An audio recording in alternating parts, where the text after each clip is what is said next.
કરે છે વિચાર મારા વાલા, શુક્ર કરે છે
આપું ધેનું આપું માગી લ્યો શું આપું?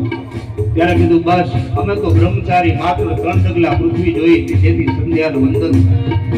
અને મહારાજ માગી લ્યો હીરા માણેક જરજવેરાત આજ બલિ દેવા માંગ્યો, બલિ પાછી ફેરી નહીં કરે. 3 ડગલા પૃથ્વી અને ભગવાન 1 ડગલું ભર્યું ત્યાં તો આખો ભૂલોક માગી લીધો. બીજા ડગલાની અંદર ભૂલોક માગી લીધો અને હવે કહે છે કે ત્રીજું ડગલું ક્યાં મૂકું? હે વિષ્ણુ મન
સંકલ્પ કરાય.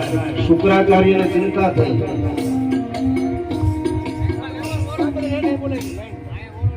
કે હમણાં સંકલ્પ થશે તારું બલિ બધું લૂંટાઈ જશે. ત્યારે બલિ રાજા એટલું કહે છે કે જો બ્રહ્માંડનો નાથ મારે ત્યાં આજે માગો આવ્યો હોય ને હું પાછી પાની કરું તો મારી જનેતા લાગે.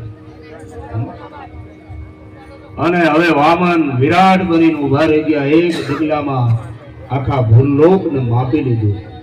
બીજું ગયું સ્વર્ગમાં, જ્યાં સાક્ષાત બ્રહ્માજી એમના ચરણ પખાડ્યા. મને તમને માં ભાગીરથી ગંગા મળ્યા. કહ્યું કે હવે ત્રીજું ડગલું.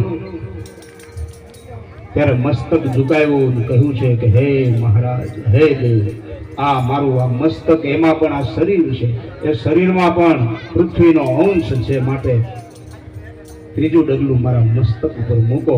અને ભગવાને ત્રીજું ડગલું બલિરાજાના મસ્તક ઉપર મૂક્યું અને બલિરાજાને પાતાળનું રાજ્ય આપ્યું.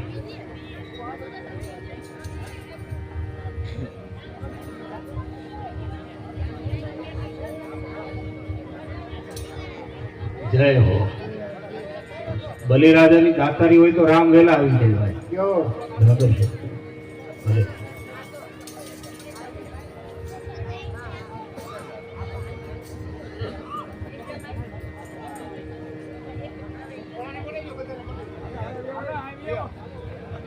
ચાલો દરેકને વિનંતી કે ભગવાન સાક્ષાત આપણા મંડપમાં આવ્યા છે. આવા ભાવ સાથે આપણે દરેકે 3 વાર ભગવાનને વધાવવા છે. મારી સાથે બોલજો.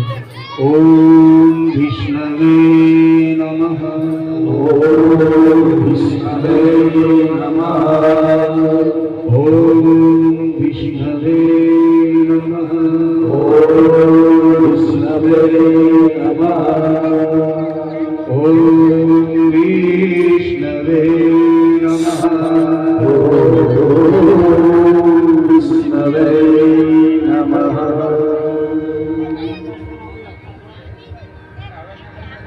ત્યાં બલિરાજાને પાતાળનું રાજ્ય મળ્યું. નારદજી વૈકુંઠમાં જાય છે, માં મહાલક્ષ્મીને પૂછે છે કે નારાયણ ક્યાં છે? લક્ષ્મીજી પણ મૂંઝાણા છે અને હવે નારદ બધી કથની કહે છે અને કહે છે કે અત્યારે પાતાળમાં ફેરો ભરે છે.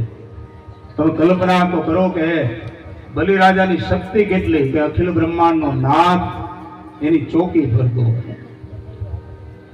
માં મહાલક્ષ્મીજી ત્યાં આવે છે અને બલિને રક્ષા બાંધે છે, રાખડી બાંધે છે. અને બલિ પ્રસન્ન થયો અને કીધું બેન માગી લે. ત્યારે કીધું કે ભાઈ જો ખરેખર રાજી થયો તો હું મારા નાથ વગર અધૂરી છું, મારા નાથને મુક્ત કર. આ બલિની શક્તિ કે અખિલ બ્રહ્માંડનો નાથ એના આંગણે ચોકી કરે, આજે એને મુક્ત કરે. આજ પણ દરેક માવડી, દરેક બેનડી માં જેના ભાઈને શ્રાવણ મહિનાની પૂનમે રક્ષા બાંધે છે, એ રાખડી બાંધે છે. જે પહેલી રક્ષા માં મહાલક્ષ્મીએ બલિરાજાને બાંધી. દિવ્ય અવસર છે. ભગવાન વામન મહારાજ વિરાટ વિના બલિને રાજ્ય આપ્યું. ફરી એ વૈકુંઠમાં સિધાવ્યા છે. એ વૈકુંઠાધિપતિને નમસ્કાર કરીએ.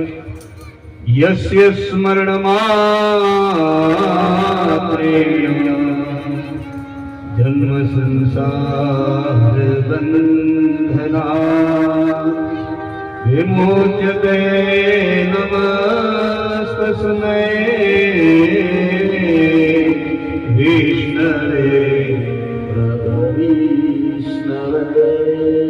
ત્યાર પછી મનુ મહારાજના વંશનું વર્ણન કર્યું કે જેમાં નભગ રાજા થાય છે, તેને ત્યાં નાભાગ રાજા થાય છે, જેને મા બાપની સેવા કરીને પરિણામે એને ત્યાં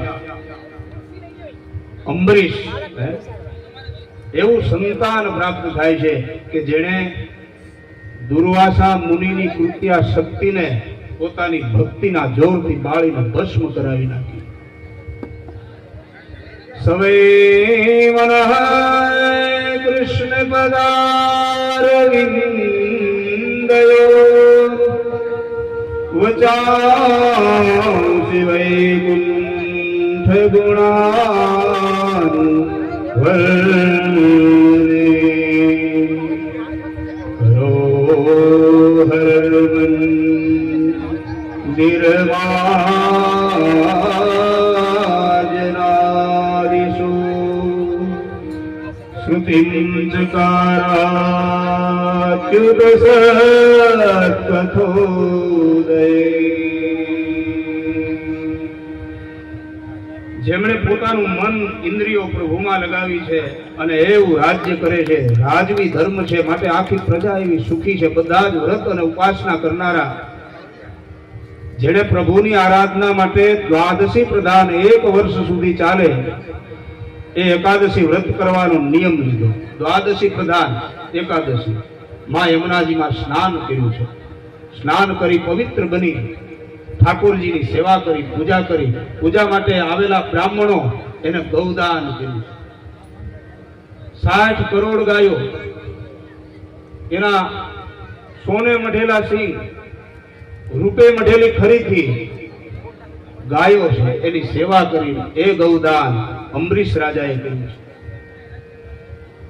મધુવનની અંદર પરમાત્માનું સ્મરણ પૂજન કરી, દાન કરી અને બ્રહ્મ ભોજન કરાવી, દાન પુણ્ય પરિપૂર્ણ કરી, વસ્ત્ર આભૂષણો આપી અને હવે છેલ્લે બ્રાહ્મણોને બધું જ અપાઈ ગયું. ત્યારે આજ્ઞા લઈ અને પારણું કરવાની તૈયારી કરી અને બરોબર એ સમયે દુર્વાસા ત્યાં પધારે છે. સ્વાગત થયું, ભોજન માટે પ્રાર્થના કરી. ઋષિએ કહ્યું કે સ્નાન કરતો આવો. અને સ્નાન કરવા માટે જ્યાં જાય છે, સ્નાનમાં આ તો ઋષિ મુનિ એવી સમાધિ લાગી. કેટલો સમય ગયો ખ્યાલ ના આવ્યો. અહીંયા દ્વાદશીનો ભાગ પૂરો થઈ જાય અને એ પેલા પારણ કરવું પડે, ન કરે તો વ્રત ભંગ થાય.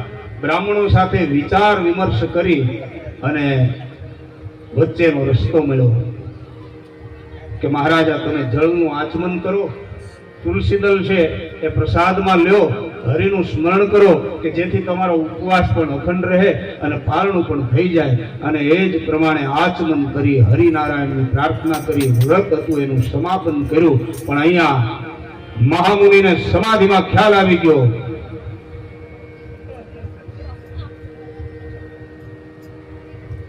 આવે છે દરબારમાં, કહ્યું કે રાજવી પેલા ભોજનનું કહે છે ને પછી તું ઋષિનું અપમાન કરે છે. એવી કૃત્યા શક્તિ ઉત્પન્ન કરી એ અમરીશને મારવા માટે છોડી છે. પણ એ જગતનો નાથ દયાળુ એના વ્રતથી એવો પ્રસન્ન થયો કે ભગવાન નારાયણે સુદર્શન ચક્ર છોડ્યું અને કૃત્યા શક્તિ હતી એ બળીને ખાક થઈ ગઈ. સુદર્શન ચક્ર હતું એ આગળ ચાલવા લાગ્યું. દુર્વાસા હતા એ ગભરાયા. આગળ દુર્વાસા અને પાછળ સુદર્શન ચક્ર છે. દુર્વાસા મૂંઝાયા. અનેક લોક ફરતા ફરતા ફરતા બ્રહ્માજીની પાસે ગયા. કહ્યું કે આ મારું કાર્ય નહીં, આ તો સુદર્શન શક્તિ છે. નારાયણની પાસે ગયા. નારાયણે કીધું કે મારા ભક્તનો અપરાધ થયો છે, મારું આમાં કાંઈ નથી, ભક્તના આશરે જાઓ. અને છેલ્લે રાજા અમરીશની પાસે જાય છે. ત્યાં તો અમરીશ સંસાર કરી લાગે છે. સુદર્શન કહે છે આ તો મહામુનિ છે, મારા આશ્રય એવા છે, આપ શાંત થાવ. અને એ ચક્ર હતું એ શાંત થયું. અને મહામુનિએ એવું દિવ્ય એકાદશી વ્રત કર્યું કે જે એકાદશી વ્રતનો મહિમા આજ પણ છે.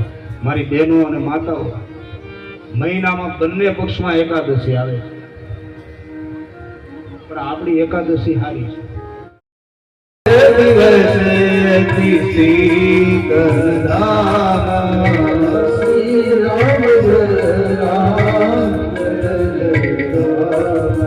અવધની પ્રજા જ્યાં ખાડો ખોદે ને ત્યાં રત્નો નીકળવા લાગ્યા છે. દેવતાઓ છે આકાશ માર્ગ ની અંદર આવ્યા છે. દાનવોએ અવતાર ધારણ કરી લીધા છે. ગીતાજીના વચનને સાર્થક કરનાર મારો નાથ આવવાની સંપૂર્ણ તૈયારી છે. માં કૌશલ્યા એના મહેલ ની અંદર એને જંખે છે. ત્રણેય માતાઓ એની રાહે છે. મંદ અને સુગંધ પવિત્ર વાયુ વાય છે. બરોબર મધ્ય દિવસ થયો છે, મધ્યાહનો કાળ થયો, અભિજીત મુહૂર્ત છે.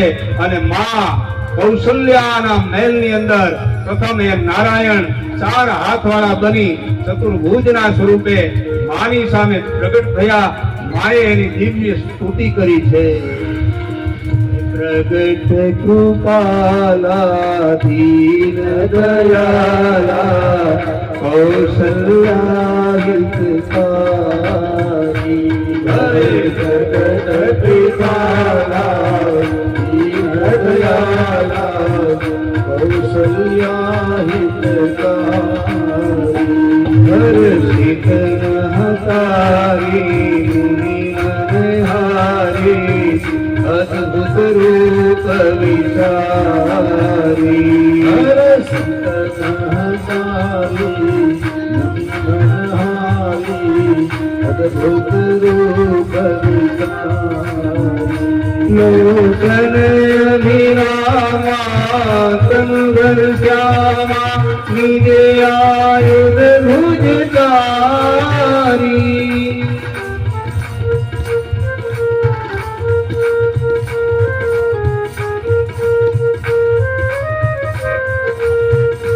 ભૂષણ ધનમાલા નયન વિશાલા શોભા સિંધુ ધરારી.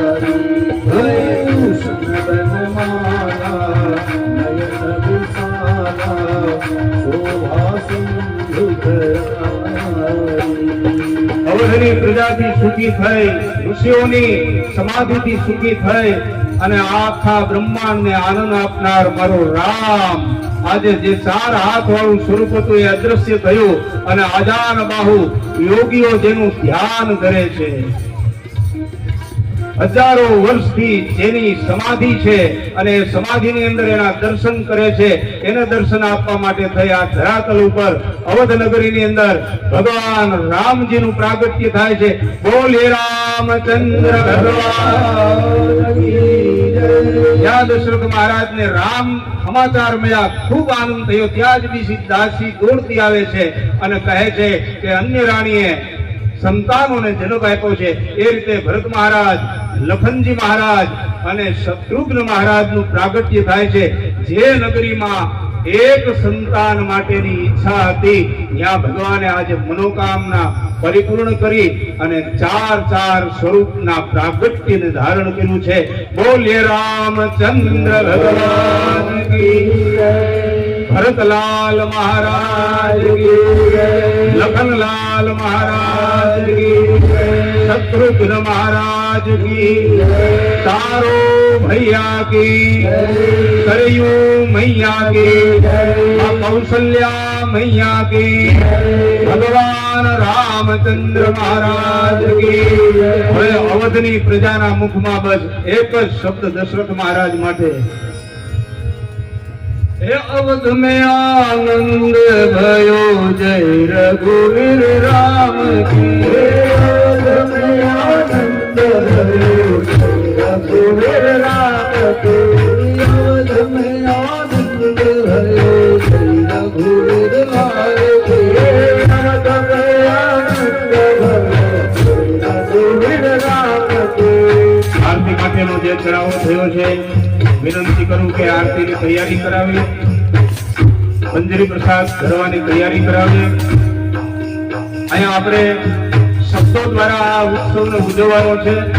આવો થોડી ક્ષણો માટે આપણે અયોધ્યામાં પ્રવેશ કરીએ અને સૌ આ ઉત્સવમાં સહભાગી બનીએ।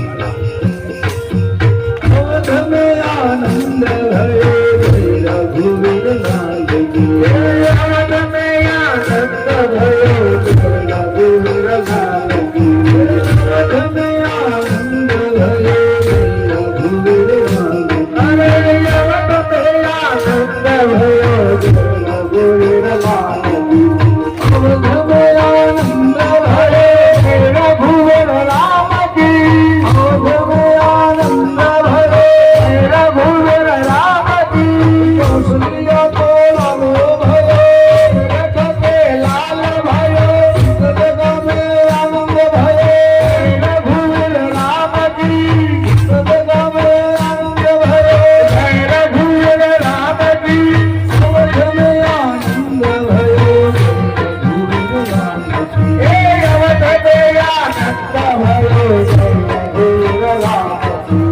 अवध में आनंद भयो जय रघुवीर राम की, हे अवध में आनंद भयो। आओ खेल दादा महापूजा માટે વ્યાસ સુધી આવી જાઓ। અમારા માતાજી એવા છે, ખેલ દાદા ઘરેથી પધારો। હાથી દિયો ઘોડા દિયો હરદિયો લાલ કી, હાથી દિયો ઘોડા દિયો હરદિયો લાલ કી, સલગા में आनंद भयो जय हो नंदला, सलगા में आनंद भयो जय हो रघुवीर राम की, अवध में आनंद भयो जय रघुवीर राम की, हे अवध में आनंद भयो जय रघुवीर राम की, अवध में आनंद भयो जय रघुवीर राम की, अवध में आनंद भयो जय रघुवीर राम की, अवध में आनंद भयो जय आरती रे जय तारू रे, चरण तनु चरणारत लईने प्रेम पाय पखारू रे, प्रेम पाय पखारू रे, कर्पूर गौरम करुणावतारम, संसार सारम भुजगेन्द्रहारम, श्राव संतम करुणाय विन्दे, भवं भवानी सहितं नमामि, मङ्गलं भगवान् विष्णु मङ्गलं गरुडध्वज, मङ्गलं भगवान् विष्णु मङ्गलं गरुडध्वज, मङ्गलं पुण्डरीकाक्ष मङ्गलाय तनोहरि, सर्वमङ्गलमाङ्गल्ये श्री सर्वार्थसाधिके शरण्ये गौरी नारायणी नमोस्तुते, नारायणी नमोस्तुते।